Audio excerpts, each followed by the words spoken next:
times when we were innocent, back before we became young and reckless, back when they were only candy cigarettes, before we even had any regrets. We had real and imaginary friends who always be with us from the moment we woke up and watched the Rugrats and we ate cereal for our breakfast. Well, I guess some things never change, because like back then the world is still strange, now unlike back then no one is the same. In fact, everybody, myself included, has changed. It's amazing how my brain forgot all the secrets that we exchanged. I wish I saw all the friends that I did back in the day, when I would see the world in bright colors instead of this gray, back when I was always happy.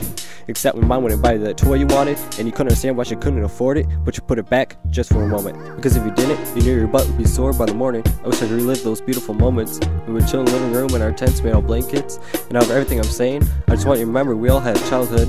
From those who live in the suburbs, the ones who was raised in the hood, the ones who lived in poverty, and at an early age had to understand the true value of money. It's zero.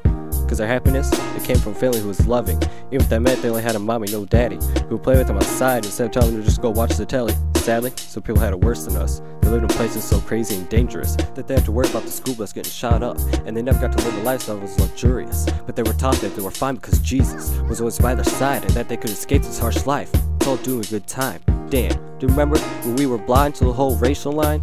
Back when we didn't care about the color of each other's skin, as long as they were nice to us that we would still be their friend, and we promised a couple of them that we would be to the end. But back then, we just called it forever. And to me, that sounds a lot better, because it goes beyond the end and finds its way to the start again. Even if your religion doesn't believe in reincarnation, memories is what I believe in. From the good times when I was smiling, to the bad ones when I was grieving and I couldn't stop crying.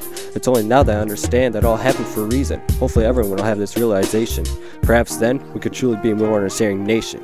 And it may just be my imagination, but love got harder to find because boys and girls only want to date a dime. It's sad that we care about someone's appearance more than we do about their inner being, their spirit. Imagine if your younger self could see you now. Do you think that they would be proud of how your older self turned out? Or would they be happy or let down? I don't know about you, this is something I always think about. I'm just trying to open people's minds up. Gotta remember, it's time that we step up. It was no longer little needing a footstool to reach the top cabinet. It was time that we grow up. So people, it's time to stand up.